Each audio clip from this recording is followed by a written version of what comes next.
question, Andre, is there something about being a cruise director that you've learned that most people probably wouldn't know? Maybe it's a challenging thing, maybe it's a very rewarding thing. Can you give us a little nugget of something about being a cruise director that we might not know?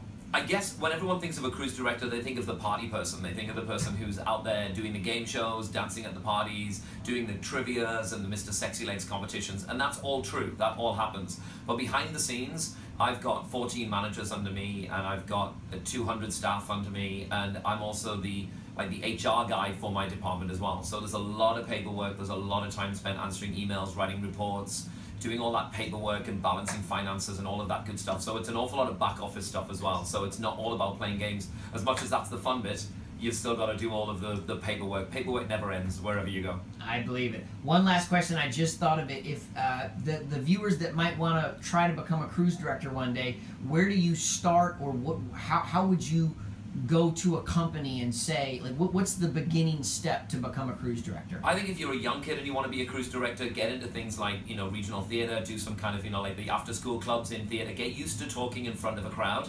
because on here you could be entertaining in front of 400, 500, 600 people easily every day.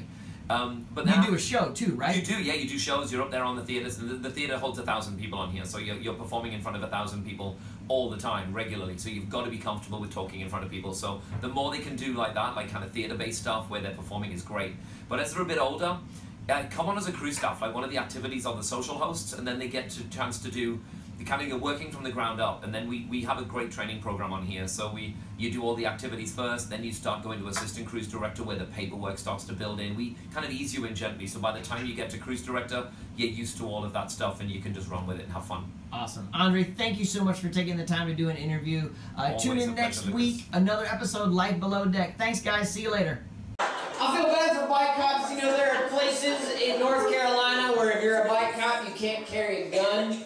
Do you know that's a horrible rule? Do you know how hard it is to pull over a car full of like 8 drunken people when all you have is a Huffy 3-speed and a light? Those cops have to improvise. They're like, hey, stop sign, don't you get back, stop, hey, stop!